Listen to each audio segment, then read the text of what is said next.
One of the great features of the bank transactions within bank downloads is creating rules.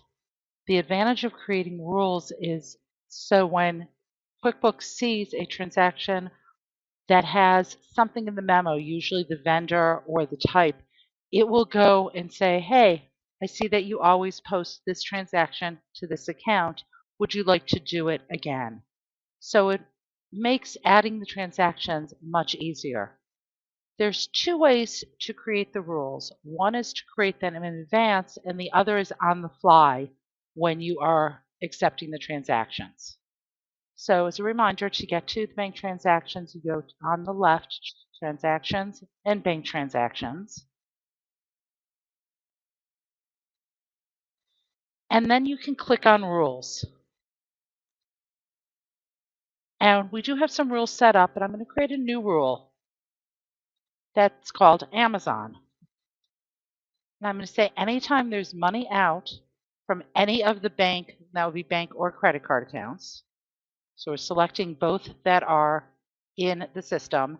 And you can also do them just for one account. So if you have cards for different areas or different uses, you can say just for that card. And I'm going to say when it contains Amazon, to always mark it as an expense. You can say income, you can say other things. And I want to put it to office supplies. There is an option to automatically add them when it sees it or not. We highly recommend that you turn off the auto add because there are times that you may want to post it to something else. I'm going to hit save, saying it's already there, so I'm going to just put a little 1 in front of it.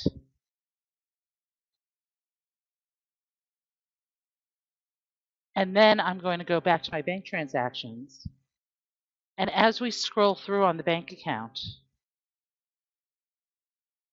we can search here for Amazon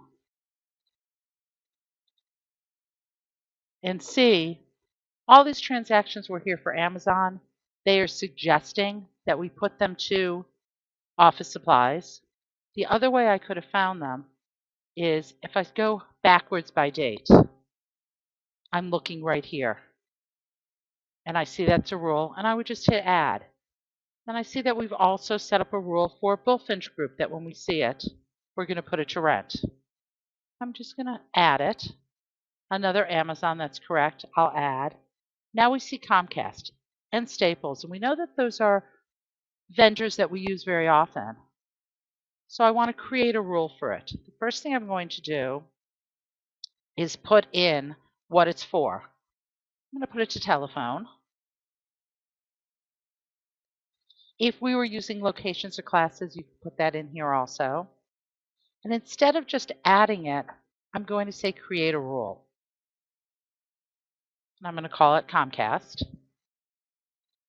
And say when it's money out of, I'm going to say both of our accounts. And it contains Comcast to expense it to utilities to telephone. I'll save that.